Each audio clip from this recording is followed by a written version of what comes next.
आहात तुम्ही? कसे आहात तुम्ही? कारण आपण कोण आहोत? स्वामी भक्त आहोत. आणि दुसरी गोष्ट म्हणजे आपण पालक. जगातली सगळ्यात श्रेष्ठ पदवी काय असेल या जगामध्ये? आई होणं. ज्यासाठी असं वाटतं की जन्म सार्थकी लागला, त्या मुलांविषयी आज बोलणार आहे. मी काल मेसेज पण टाकला होता की हा विषय अगदी माझा काळजात हात घालणारा हा विषय. मला अतिशय 16 संस्कार जन्माच्या आधीपासून मृत्यूपर्यंत आपले असतात. सगळ्यात शेवटचा संस्कार काय असतो? अंतिम संस्कार. आपण काय म्हणतो, जाळायला नेले असं नाही बोलत. अंतिम संस्कार जो शेवटचा संस्कार आहे. आणि सगळ्यात पहिला संस्कार आहे जेव्हा लग्न होतं. पूर्वीच्या काळी कसं असायचं, मुली लहान असतानाच लग्न व्हायचे, मग त्यानंतर त्यांना पिरियड्स यायचे आणि त्यानंतर पती पत्नीचं आयुष्य व्हायचं चालू. पण त्याच्यामध्ये सुद्धा पंचांगामध्ये एक मुहूर्त बघितला जायचा. तुम्ही काकस्पर्श जो मूवी बघितली असेल, मराठी पिक्चर, त्याचा उल्लेख आहे की मुलगी वयात आल्यानंतर आणि मुलगाही वयात आल्यानंतर त्या दोघांची शारीरिक आणि मानसिक टेस्ट केली जाते की हे आई वडील होण्यासाठी चांगले आहे का, त्यांना काही मानसिक त्रास तर नाही ना, काही शारीरिक त्रास नाही का. आणि जशी आपण सत्यनारायणाची पूजा करतो, एक विधी केला जातो, त्याला गर्भधान विधी म्हणतात. आणि त्यानंतर मग ते पती पत्नी एकत्र येतात आणि तो जीव म्हणजे आधीपासून तयारी. आपल्याला कधी प्रेग्नंट राहिलो हेच कळलं नाही. त्या महिन्यामध्ये ऐकायला कोणाला वाटेल पुरुष आहे इथं, ज्या महिन्यात पिरियड्स नाही त्या महिन्यात मी प्रेग्नंट आहे, हा आपला सरळ सरळ एक पद्धत आहे. पण त्याच्यासाठी मी तयारी केली होती का? नाही. मला ह्या 2-3 महिन्यामध्ये बाळ होण्यासाठी माझा आहार कसा आहे, मी किती नामस्मरण केलंय, ह्या गर्भामध्ये ते बाळ राहणार आहे, ते माझं किती स्वच्छ आहे, माझे विचार कसे आहे, ही मी तयारी केली आहे का? गर्भधान विधीमध्ये ते केलं जातं. त्यानंतर 3ऱ्या महिन्यामध्ये एक विधी असतो, तो कुंसंवन. म्हणजे जेव्हा ती प्रेग्नंट राहते त्यानंतर 3ऱ्या महिन्यात तिला काही औषधी, आयुर्वेदिक औषधी असतात त्या खायला देतात, त्याचा सुगंध देतात, ज्याच्याने बाळाचं मानसिक आणि शारीरिक आरोग्य हे चांगलं राहणार आहे. पण दुसरा विधी, ज्यांची मुलींची लग्न होत आहे किंवा ज्या नवीन लग्न झालेल्या आहे त्यांनी ह्या गोष्टी फॉलो करायच्या आहे. दुसरा विधी झाल्यानंतर त्यांना सुगंधित औषधं दिली जातात. 7व्या मध्ये जे आपण बेबी शॉवर म्हणतो किंवा ओटी भरणं म्हणतात, तर 7व्या महिन्यात शास्त्राप्रमाणे 7 महिने बाळ वाढत असतं, पण त्याच्यामध्ये आत्मा नसतो. 7व्या महिन्यामध्ये एक आत्मा येतो आणि तो निवडतो की मी ह्या गर्भामध्ये गेल्या, समजा माझ्या पोटात बाळ आहे, तर तो गर्भ म्हणजे तो आत्मा येईल आणि तो विचार करेल यांच्याकडे आध्यात्मिक वातावरण कसं आहे, यांच्याकडे घरातलं वातावरण कसं आहे, आणि जर ते चांगलं असेल तरच तो आत्मा प्रवेश करतो. जर ते त्याला आला गर्भामध्ये आणि त्याला वाटलं की मी आलोय पण हे वातावरण बरोबर नाहीये, ॲबॉर्शन होतं. ॲबॉर्शन होण्यामागचं शास्त्रीय कारण आहे, त्या आत्म्याला तिथे राहावंसं वाटत नाही, तो ते सोडून निघून जातो. त्यामुळे ते चेक करतो, म्हणजे गर्भ किंवा आत्मा चेक करतो की मी इथे येण्यासाठी ही जागा योग्य आहे की नाही. त्यानंतर मग तेव्हा ओटी भरली जाते. खरं आता फक्त आपण ब्लाऊज, साडी आणि नारळ देतो तसं नाहीये. पूर्वी त्यात काही पूजा केल्या जायच्या, हवन केलं जायचं. आणि त्यात मुख्य आणखीन एक गोष्ट, एक रिवाज असा होता की पत्नीचे केस पती विंचरायचा. सगळ्यांसमोर सगळे नातेवाईक यायचे आणि आपण जेव्हा असं एखाद्याला करतो ना की सगळं छान होईल, ते बाळ छान होईल ना, हे आशीर्वाद हे खूप महत्वाचे, ते आशीर्वाद देऊन जायचे. केस विंचरण्यामागचं कारण मला असं वाटलं की 7व्या महिन्यात आता त्या स्त्रीला खूप हालचाल करता येत नाही आणि तिच्या पतीने आता तिचे केस विंचरायचे. विचार करा डोळे बंद करून, आपला नवरा प्रेमाने आपले केस विंचरतो, किती आनंदाची गोष्ट आहे त्या स्त्रीसाठी की अगं तुला होत नाही, थांब तू बस इथे, मी तुझी केस विंचरतो. ह्या पद्धतीने तिला आता एवढं सांभाळलं जाते की तुझ्या पोटामध्ये एक जीव वाढतोय. शास्त्रीय पद्धतीने जेव्हा पूर्वी मोठे कुटुंब असायचे, पूर्वी पुरुषांना पहिल्यांदा जेवण दिलं जायचं, तर शास्त्रात असं नमूद आहे की जर गर्भवती स्त्री असेल तर तिला ह्या पंक्तीमध्ये, म्हणजे तिला भूक लागायची, म्हणजे भूक लागली आहे, सहन होत नाहीये, एवढा तिचा आदर, एक जीव निर्माण करते आहे, एवढा आदर आहे. तर आपल्याकडे सहज प्रेग्नन्सी होते, पोरं पण होतात, काही त्याचं आपल्याला गांभीर्य नसतं.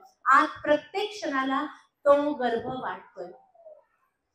अगदी विनंती आहे हात जोडून, ज्या दिवशी कळतंय तुम्हाला प्रेग्नन्सी झालीये किंवा तुम्ही प्लॅन करताय की ह्या 2-3 महिन्यात आम्ही चान्स घेणार आहोत, अगदी विनंती आहे, मोबाईल वापरू नका. प्रचंड खराब रेज आहे. आणि आज आपण जेव्हा मुलांची तब्येत चांगली नाहीये, चिडचिड करताय, ऐकत नाही, सरळ बघा एक्सरेचं जे मशीन असतं ना, तिथं लिहिलेलं असतं की गर्भवती स्त्रियांनी आज जाऊ नये. मी तेच वाक्य इथं सांगेल, गर्भवती स्त्रियांनी इवन गर्भधारणा व्हायच्या आधी मोबाईल वापरू नये. तासन तास त्या मोबाईलच्या रेस तिथे जात आहे. त्यापेक्षा तुम्ही काय करू शकता, गर्भसंस्कार म्हणून बालाजी तांबेंचं एक पुस्तक आहे, वेगवेगळे जप, ओंकार, ग्रंथ वाचणं, पोटावर हात ठेवा, ओंकार करा, तुम्हाला जाणवेल ते बाळ प्रतिसाद देत आहे. वेगवेगळे ग्रंथ वाचा, जन्म झाल्या झाल्या त्या मुलाला ते श्लोक जर ऐकवले ना, तो त्याच्यावर प्रतिसाद. एक जीव तुम्ही घडवत आहात एवढी मोठी. एक मातीचा मडका आपण घडतो बघा कुंभार, किती प्रेमाने त्याला करतो आहे. आणि तेवढ्या प्रेमाने आपण गर्भधारणेचे 9 महिने कसे गेले होते आपल्याला तरी आठवतं का? आले गेले झालं ते बाळ. किती प्रेशियस टाइम आहे तो. तर त्याची काळजी घ्यायची आहे, हा संस्कार करायचा आहे. त्यानंतर जेव्हा बाळ होतं, मी इथं क्रमाने सगळे संस्कार लिहून ठेवले, पण मी तुम्हाला असंच म्हणजे सांगते. त्यानंतर ज्या क्षणाला बाळ होतं, तर त्यानंतर काय करायचंय, वडिलांनी म्हणजे आपल्याकडे माहेरी पाठवून देतात, पण काही ठिकाणी पद्धत आहे की मुलाकडेच बाळ होऊ देतात. त्याच्या मागचं शास्त्रीय कारण असं आहे की बाळ झाल्या झाल्या ते बाळ आधी वडिलांनी धरायचंय, त्याच्या कानामध्ये वेदातले मंत्र म्हणायचे. ते मंत्र कसले आहेत ना, ज्याच्याने तो दीर्घायू होणार आहे. आता मला मंत्र वगैरे काही येत नाही, पण मला महामृत्युंजय मंत्र बोलता येतो, मला श्री स्वामी समर्थ मंत्र बोलता येतो.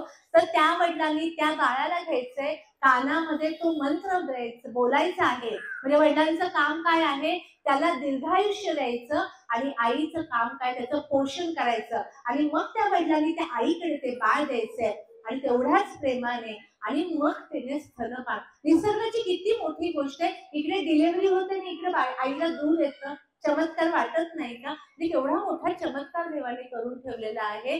ज्या आईंना दूध येत नाही, थोडा विचार करा की ह्या 9 महिन्यामध्ये मी त्या बाळाशी बोलली आहे का, त्याच्याशी काही ऋणानुबंध तयार केले आहे की फक्त असं मॅन्युअली झालंय, बाळ आता 9 महिने होणार, दिवस मोजतोय, वैतागून चालतो आहे, कसे कसे दिवस. असं करू नका. ज्यांचे अजून बाळ झाले नाहीये, ज्यांच्या मुलांना सुनांना ज्या स्पेशली सासू आहे, 9 महिने आपल्या डोळ्यासमोर सुनेला ठेवायचं, मोबाईल वापरायला द्यायचं नाही. आणि तिला इतका मान द्या ना की त्या पोटाला बाळाला सुद्धा कळलं पाहिजे की माझ्या आईला ही आजी किती रिस्पेक्ट देते. मग बघा आजकालची मुलं आजीबद्दल चांगलं मत नसतं, इथेच सगळं मत तयार होत आहे. बाहेर तयार प्रॉडक्ट येतोय, आज सगळ्या फाईल तयार होतोय, आणि आपल्याला त्याचं सिरियसनेस नाहीये. आई वडिलांनी कानामध्ये मंत्र सांगितलाय, आईने त्याला स्तनपान केलंय. 10व्या दिवशी किंवा काही ठिकाणी 13व्या दिवशी बारसं केलं जातं. हे बारसं जेव्हा करायचं आहे ना, तेव्हा काय शास्त्रीय पद्धत बारसं करायची, त्या बाळाला पाळण्यात ठेवायचंय. आणि जर मी समजा वडील आहे, तर मी त्याच्या डोक्यावर हात ठेवायचा आहे, त्याला सांगायचंय की बाळा तुझं नाव हे आहे, ते नाव सुद्धा काय ठेवायचंय. म्हणजे बऱ्याच वेळा मी माझीच उदाहरणं देते. माझ्या सगळ्यात मोठ्या मुलीचं नाव स्वस्तिका आहे, दुसरीचं वेदिका, आणि तिसरीचं सात्विका.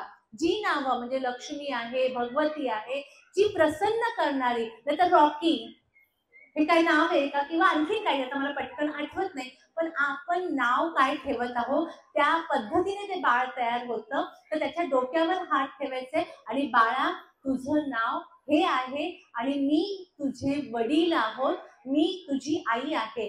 जेव्हा म्हणजे बघा आजीकडे म्हणजे मुलीच्या आईकडे जेव्हा बाळ होतं ना, त्याला वडिलांची अटॅचमेंट नसते, कारण की 6व्या महिन्यानंतर आपण घरी जातो, आणि तेव्हा त्याला कळतं हे माझे वडील आहेत. हा स्पर्श लहान मुलांना कळतो. बघा आईकडे गेल्यावर बाळ कसं काही शांत राहतं. तर जेव्हा 10व्या दिवशी त्याला संवेदना जागृत होतात, तेव्हा त्याच्या हाताला हात लावायचा आहे, डोक्यावरनं हात फिरून आत्या, मावशी, प्रत्येकाने सांगायचं आहे की मी तुझी ही आहे. जे जे लोक बारशाच्या दिवशी आपलं नातं सांगणार आहे, आयुष्यभर त्या मुलांचं त्याच्याशी बॉन्डिंग चांगलं असणार आहे. आपण म्हणतो ना, नाही याला ना जास्त माझ्या सासरी आवडत नाही, काकांची काही एवढं जमत नाही, तिकडची आजी आवडत नाही, इकडची आजी का आवडते, कारण पहिल्या क्षणापासून त्या आजीने सांभाळलंय ना. त्यामुळे आपल्या सासवांनी आपल्या नातूला आपल्या हातातनं जाऊ द्यायचं ना. जे बाळ होईल, जो बाळ होईल त्याला आपल्याकडे ठेवा, भला 6 महिने होऊ द्या आणि मग सासरी जाऊ द्या, पण त्याला तो स्पर्श करत राहा प्रत्येक क्षणाला. त्यानंतर कोणता विधी आहे, त्यानंतरचा आहे ना, एक 3ऱ्या-4थ्या दिवशी सीमोल्लंघन सांगितलं आहे की बाळ 6 महिन्याचं झाल्यावर आपण देवाला जातो. तर म्हणजे शास्त्रात असं सांगितलं की 3 महिन्याचं झाल्यानंतर बाळाला देवाला घेऊन जायचंय, घरामध्ये हवन करायचंय, त्याला सांगायचंय जसं मी सांगितलंय मी तुझी आई आहे. तेव्हा ईश्वराच्या जवळ बघा आपण चरणाशी लावतो, इथे पण खूप बाळ येतात, तो स्पर्श होतो ना, तेव्हा स्वामी किंवा ती देवता सांगते मी तुझी देवता आहे. म्हणजे तेव्हाच तो संस्कार करायचा आहे. ज्या लोकांनी आपलं बाळ झाल्यावर देवाच्या दर्शनाला नेलं नाहीये आणि आपण म्हणतो अहो ताई तो देवाचं करतच नाही, तो देवाचं मानतच नाही का, तर 3 महिन्याचं जेव्हा झालं होतं तेव्हा आपल्या कुलदेवताच्या दर्शनाला किंवा स्वामींच्या दर्शनाला आपण त्याला घेऊन आलो होतो का, तर तो परिचय करून द्यायचा आहे. त्यानंतर त्याचे जे केस असतात ते आपण काही वर्षांनी काढत असतो, तर ते केस काढायचे. हे जे केस असतात ना ते अतिशय नाजूक, जाऊळ म्हणतो आपण त्याला, हे अतिशय नाजूक केस असतात आणि त्याच्या मेमरी बघा कोणाचा मृत्यू होतो तर मुलगा काय करतो, केस म्हणजे स्त्रियांमध्ये शक्ती आहे ती कधीही केस कापत नाही शास्त्राप्रमाणे, पण मुलाचं मुंडन का करतं की ह्या केसांमध्ये आठवणी असतात. तर तेव्हा 13व्या दिवशी जेव्हा ते मुंडन करतात तर त्याच्या वडिलांच्या आठवणी त्याच्या डोक्यावरनं निघून जावा हे त्याच्यामध्ये शास्त्र आहे. मग स्त्रियांचं का करत नाही मुंडन, कारण ती एवढी शक्तिशाली आहे ना, कितीही आघात होऊ दे, कितीही त्रास, कितीही आठवणी आल्या, आपण नाही का सासरी येतो, आपण माहेरची आईची आठवण येत नाही का, पण आपण कंट्रोल करतो ना, तर ती सौभाग्यवती आहे, तिला याची गरज नाही. पण पुरुष एवढा कमकुवत आहे की तो ह्या आठवणींसोबत राहू शकत नाही, म्हणून 13व्या दिवशी केस काढतात. तसंच लहान बाळाचं जे पोटातले केस असतात ना, पोटात असताना वाढलेले, तर ते जाऊळ काढलं जातं.